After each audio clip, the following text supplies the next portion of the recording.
You are listening to Alex Nanlohi Podcast, to know the Lord and to make Him known. Selamat malam Bapak Ibu Saudara yang dikasihi Tuhan. Malam selamat. Kita akan berdoa sebelum membaca merenungkan firman Tuhan. Mari kita berdoa. Kembali kami bersyukur ya Tuhan buat malam hari ini. Di dalam anugerah-Mu Tuhan mengumpulkan kami bersama-sama.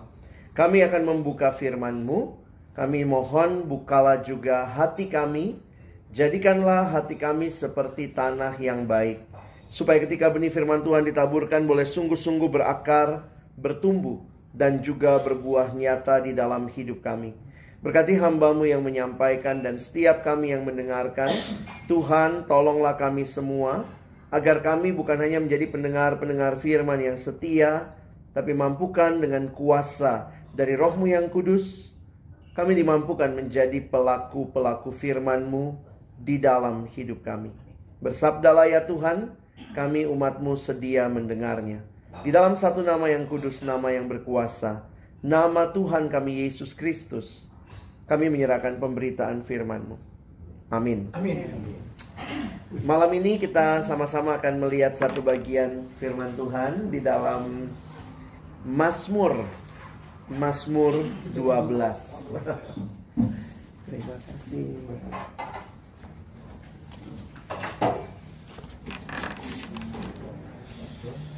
Kita akan melihat Mazmur 12 dan kita harus melihatnya dalam kaitan konteks yang ada di dalam bagian ini. Jadi kalau kita baca Mazmur, Bapak Ibu Saudara yang dikasihi Tuhan, biasanya yang pertama kita tentukan setelah kita membaca adalah ini Mazmur jenisnya apa.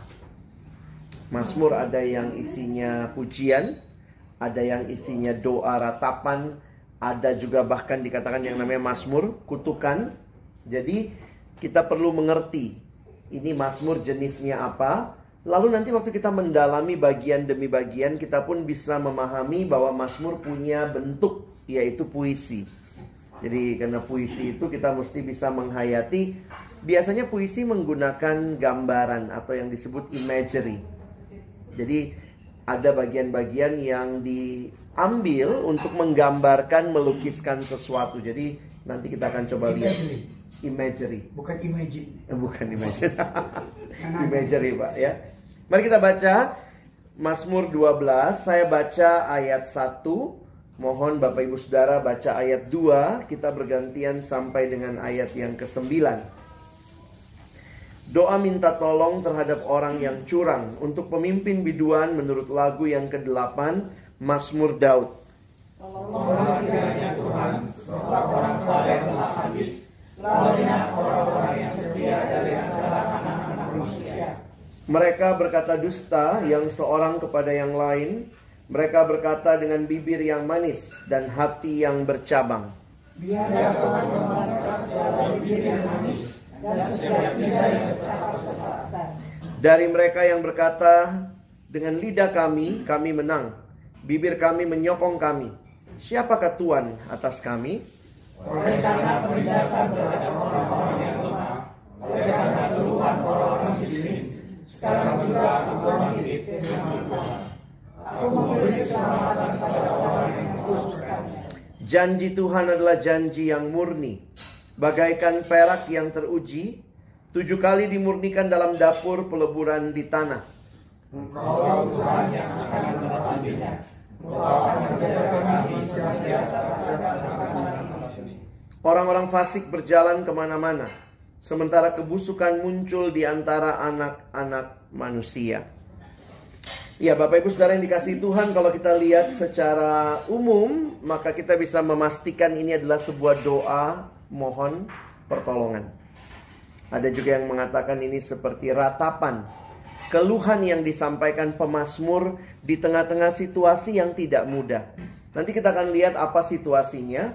Di dalam Mazmur, kalau tidak ada judulnya, tidak dikasih tahu kepada kita, maka itu biasanya kita tidak bisa menentukan persis konteksnya apa. Kecuali misalnya di bagian atas ditulis ketika Daud lagi dalam pengejaran anaknya Absalom misalnya, atau di kejar Raja Saul. Tapi kalau tidak ada konteksnya, maka kita bisa menebak kira-kira apa yang jadi pergumulan waktu kita baca isinya. Nah, jadi itu yang sama-sama kita akan perhatikan. Saya mulai dengan bertanya kepada Bapak Ibu, kalau dengar istilah janji-janji surga, apa yang muncul di benak kita? Wah, ini orang mah cuman janji-janji surga. Itu PHP ya, Bu, PHP ya. Apa bahasa Inggrisnya, is too good to be true. Omdo, nggak mungkin nih gitu ya. Jadi lucunya begini ya, kata janji-janji surga kita hayati lebih kepada itu kebohongan. Ya. Nah, janji surga mesti apa? Iya. That's why. Ya dan amin. Malam ini kita mau bicara janji surga, quote and quote, dan janji surga yang sesungguhnya. Kalau yang sesungguhnya Pak, ya dan amin. Ya, dan orangnya ada di sini Pak. Apa yang? Itu dia. Bawa ini buat cendol ya. Bawa mari. Udah, saya. Oke. Udah ya semuanya. Sudah? Semua udah dapat? Yes. Iya. Jadi kembali Kita lihat janji surga, seringkali kita hayati itu mah bohong. Sehingga when the true janji surga ada dan amin, kata Pak Yamin. Kata Pak Yamin. Ya, kita lihat sama-sama apa yang pemazmur sampaikan. Ratapannya dia tentang apa? Rupanya di sini banyak yang tukang bohong. Too good to be true, Bu. Kalau bukan bohong bukan manusia Pak. Binatang Pak ya. Oh gitu ya, Pak. Ayat 2 ya. Ayo Pak. Ya, ayat 2. Tolonglah. Mazmur 12 tadi, Bu. Beberapa juga di dalam Mazmur ini karena pada awalnya adalah lagu.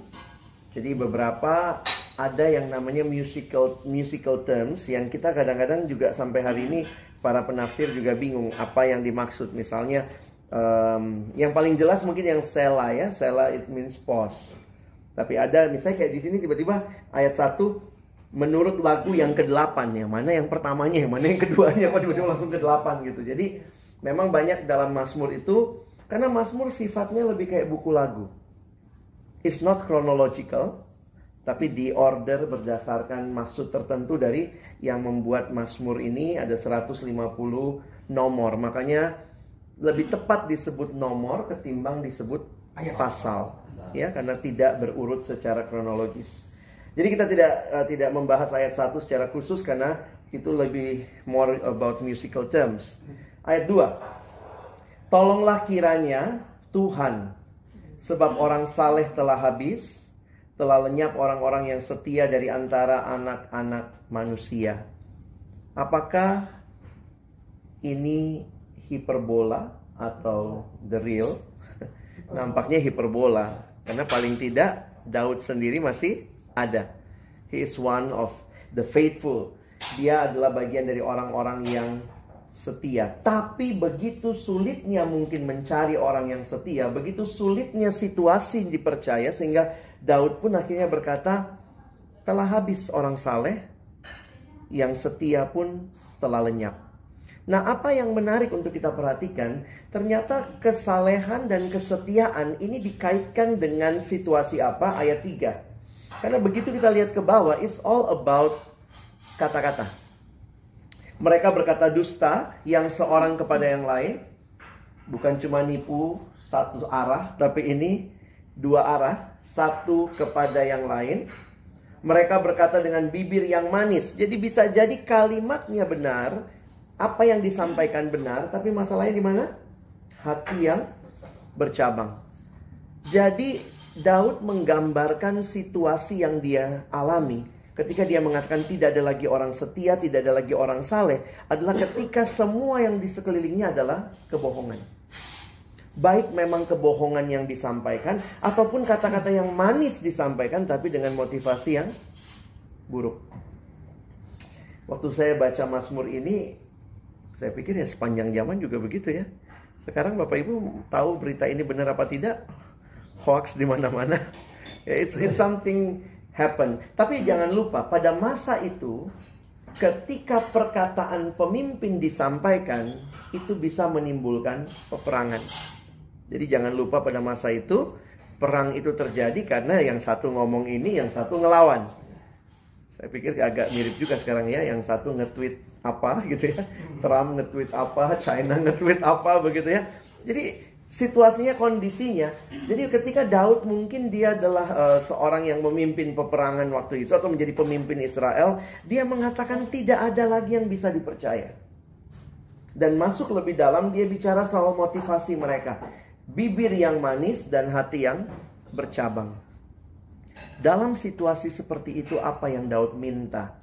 Saya pikir cuma satu kata tadi di ayat 2 ya. Tolonglah. Ada penafsir mengatakan he has no other things to say. Dia hanya bisa mengatakan tolonglah. Dan apa yang terjadi di ayat 4 kita lihat ya. Ini Daud memberikan hak kepada Tuhan untuk membalaskan.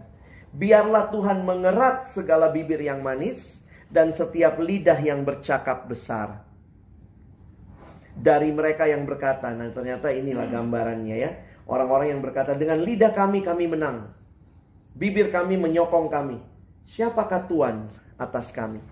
Jadi orang-orang yang mengatakan I am everything. Tidak ada lagi Tuhan di atas saya. Dan itulah yang Daud berkata, Tuhan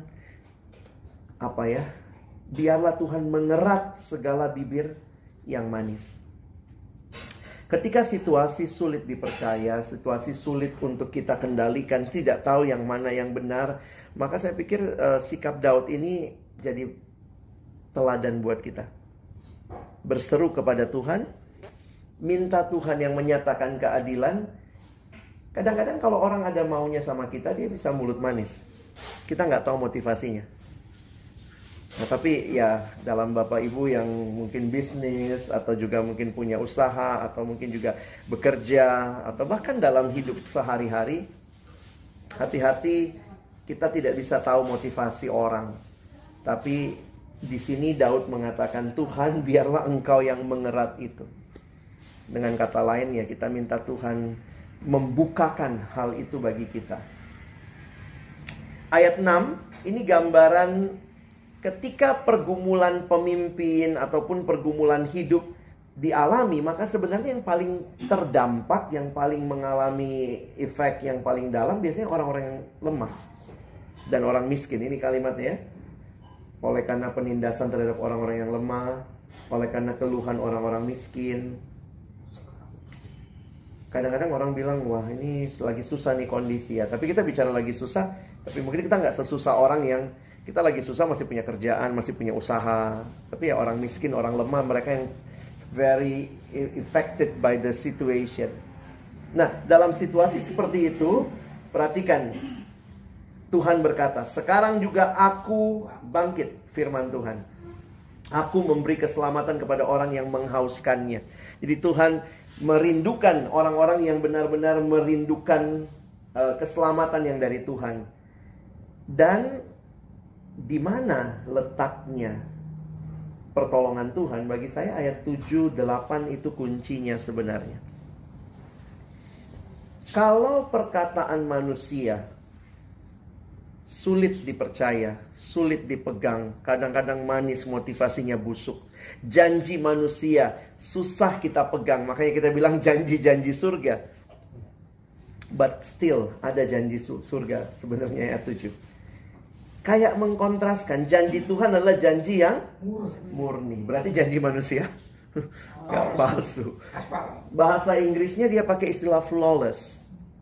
Jadi tidak bercacat, tidak tercontaminated gitu ya. Sehingga kalau Bapak Ibu lihat, nah ini yang saya bilang, imagery-nya muncul. Imagery-nya apa? Bagaikan perak yang teruji. Tentu janji Tuhan bukan perak begitu ya. Tapi seperti lebih bagus banyak berlian. Jadi janji Tuhan itu seperti perak yang teruji. Pada masa itu, perak itu di leburnya, dapur perleburannya itu ada di tanah. Dan titik leburnya perak itu about 1200 Celsius. Nah, ini dia menggambarkan 7 kali dimurnikan.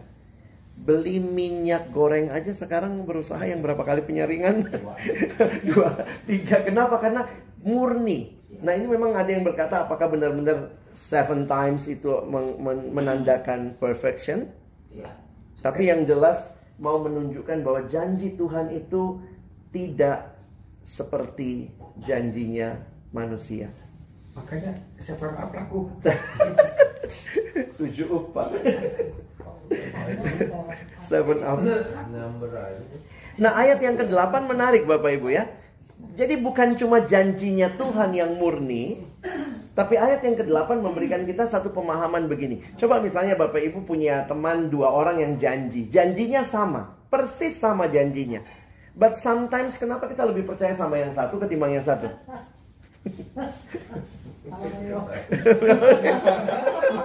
Apa Bapak? Dia mulutnya hatinya halus. Hati halus. Kasar. Kadang-kadang orang mulutnya halus, hatinya kasar. Itu ya Pak. Lebih bahaya, bagus Pak. yang kedua Pak. Iya, ada begini Pak. Jadi kenapa kalau 2 orang berjanji hal yang sama kita lebih percaya yang satu ketimbang yang satunya? Ini masalahnya di mana? Di janjinya kan? Di orangnya. Sometimes the words is exactly the same. Tapi masalahnya adalah the man yang berjanji The ya. man who is the man. Ya, nah itu ayat yang ke-8. Bagi saya ayat 7 aja udah indah ya. Ayat 7 tuh janji Tuhan itu murni. Tapi ayat 8, Engkau Tuhan yang akan menepatinya. Ayat 7 bicara janjinya murni. Ayat 8 bicara bahwa yang menjanjikannya juga pasti menggenapi. Bagi saya yang penting dua-duanya. Dunia mungkin cuma nawarin salah satunya atau ya satu janji begitu aja ya. Ini sama Pak. Kayak Yeremia 33 ayat 3 Pak. Nanti mau Oke, saya Pak. ya. Ayat berdoa. Berserulah kepada Tuhan, Maka Tuhan akan menjawab. Ya. Ayat masnya Pak Yopi itu. Ayat semua orang kalau begitu. Tapi saya yang teringat. Saya waktu SMA Pak dikasih ayat itu. Sama, Pak. Tapi Saya juga ditambahin bumbu-bumbu. Saya- Doanya jam 3 pagi, Oh. jam 3:33. Oh, saya Berserulah kepada Tuhan. Kayaknya kalau minta jam segitu. Saya nggak pernah minum Pak. Ini dia enakan. Jadi Bapak Ibu, bagi saya yang menarik adalah ayat 7 dan 8. Ya, betul. Jadi kalau kita kontraskan dengan semua situasi dunia, waktu tidak bisa ada kepastian, tidak ada keteraturan, dusta ada di mana-mana, situasi pun sulit, orang saling membohongi. Kita punya janji Tuhan yang murni, tapi more than that kita punya Tuhan yang berjanji yang pasti sanggup menggenapi. Sehingga ini realita ayat 8b sampai 9. Ini situasi yang ada di sekitar kita. Engkau akan menjaga kami senantiasa terhadap angkatan ini. Bagaimana situasi angkatan ini? Itu ayat 9. Still orang fasik berjalan kemana-mana. Sementara kebusukan muncul di antara anak-anak manusia. Lagi apa? Ngomong aja kalau ngomong. Bisa kan langsung. Bantal katanya bullying. Kenapa? Jadi kalau Bapak Ibu perhatikan Mazmur yang singkat ini mau mengkontraskan janjinya manusia. Itulah janji surga, quote and quote, dan janji surga yang sesungguhnya. Saya harap kalau kita dengar kata janji surga, sekarang kita ingat ayat ini ya. Bahwa ada kok janji surga yang Pak, supaya real. Bapak nggak capek ya. Ini sekedar ya. Oke, Pak. Ini janji surga Pak. Saya begini Pak. Ini janji surga Pak. Ya. Ukuran badannya sampai Enggak lain. Ini jadi bisa elastis ya Pak ya. Oke Pak, saya coba. Saya memang kalau ini lebih suka nggak nyender Pak. Betul. Oke. Jadi kadang-kadang mungkin buat kita orang percaya, ini kalau masuk aplikasi ya Bapak Ibu, belum tentu juga kita sungguh-sungguh yakin sama janji Tuhan sih. Dalam arti still ya kita iman kita kan naik turunnya hidup ya. Kita baca Alkitab tiap hari, yakin nggak kita dengan janji Tuhan? Yakin dong Pak. Harusnya begitu Pak ya. Amin ya dan Amin. Tapi kan realitanya ya, hidup kekal. janji Tuhan Janji tuh firman. banyak sih Bu. Iya, maksudnya yang Yang ada yang berkata begini, sebenarnya kan nubuat pun juga janji Tuhan. Jadi sebenarnya kalau ada yang mencoba menghitung ada ratusan janji Tuhan dan sebagian besar sudah tergenapi. Ada lagi janji yang belum tergenapi, aku akan datang kedua kali dan hidup yang kekal yang nanti Tuhan janjikan. Tapi kita percaya dan itu adalah sesuatu yang kita yakini karena Tuhannya yang menjanjikannya. Kenapa? Semua agama juga bicara janji-janji yang sama. Nanti ada hidup yang indah, nirwana dan seterusnya. Tapi kita percaya kepada Allah yang berjanji yang telah menyatakan semuanya di dalam Yesus Kristus. Saya coba refleksi juga ya dalam satu pengalaman, walaupun dalam kaitan hamba Tuhan, menghibur orang tuh nggak gampang. Apalagi kalau hamba Tuhan kan kalau menghibur orang mesti pakai firman gitu ya. Kalau datang misalnya besok orang sakit ya, mesti baca Alkitab atau apa. Tapi sisi yang lain saya pikir, saya pernah mengalami lah ya, satu waktu seorang teman telepon, dia di Riau, dia bilang, Lex bisa tolong nggak ke rumah sakit, ipar saya sudah sekarat, tapi masih sadar, sudah kayaknya ngalamin sakit apa juga udah bingung gitu ya, entah kanker apa, jadi seluruh tubuhnya udah sakit. Dia bilang bisa nggak tolong ke rumah sakit, karena panggil pendeta, saya waktu itu belum ditabiskan ya, panggil pendetanya di Bogor. Jadi karena mereka gerejanya di Bogor, jadi cari sementara dia di rumah sakit Cikini. Ini gimana ya Lex? Saya bilang ya sudah, kalau saudaramu tidak masalah dengan bukan pendeta yang datang, saya akan datang doakan. Ya sudah, jadi itu saya mau pergi ke satu tempat, dibelokkan harus ke rumah sakit, lalu kemudian cari-cari ayat lah ya. Ya apa nih, mau baca apa begitu ya. Lalu muncul pertanyaan begini, orang lagi sakit begitu, kita ngomong-ngomong ayat, terhibur nggak ya? Gimana caranya saya menghibur dia? Tapi sepanjang perjalanan itu kayak Tuhan mau mengingatkan, bukan kamu kok yang hibur dia, aku yang menghibur. Itu firmanku, kamu cuma menyampaikan. Jadi kayak Tuhan menolong saya meyakini, iya ya, yang menghibur itu Tuhan. Ketika kita menyampaikan firman Tuhan, menjanjikan bahwa ada hidup yang kekal. Waktu Bapak Ibu mungkin bersaksi bahwa di dalam Tuhan ada pertolongan, ada kepastian. Itu bukan kita yang menghibur. Kita bukan kengototan kita untuk saya menyampaikan dengan kencang, oh pasti dia terhibur, pasti dia yakin. Itu janji Tuhan. Biarlah dia dan Tuhan, janjinya akan, firmannya tidak kembali sia-sia, dan Tuhan yang menjanjikannya setia. Jadi waktu sampai, saya lihat juga udah kesakitan begitu. Akhirnya baca Mazmur 23, ya Tuhan adalah gembalaku, tak akan kekurangan aku. Dan di situ saya merasa, iya ya, saya tadinya datang dengan pikiran saya yang akan menghibur dia, pakai firman Tuhan. Tapi ternyata sebaliknya, Tuhan yang menghibur dia pakai saya. Saya cuma alatnya begitu, pelaksananya. Dan waktu baca Mazmur 23 sampai di bagian sekalipun engkau berjalan dalam lembah kekelaman, aku tidak takut bahaya. Jadi saya pikir, dulu saya selalu mikir, wah ini hamba Tuhan akan menghibur ya. Tapi di situ saya jadi yakin, sebenarnya di tengah-tengah dunia yang begitu banyak janji, ketika Bapak Ibu dan saya datang dengan firman Tuhan, lebih lagi dengan keyakinan bahwa Tuhan yang menjanjikannya sanggup menggenapi, itu yang dibutuhkan oleh dunia ini. Jadi saya berharap ada kesempatan kita baca firman, kita membagikan firman, yakinlah Tuhan sedang bicara sama kita, Tuhan juga pakai kita untuk bicara kepada sesama kita.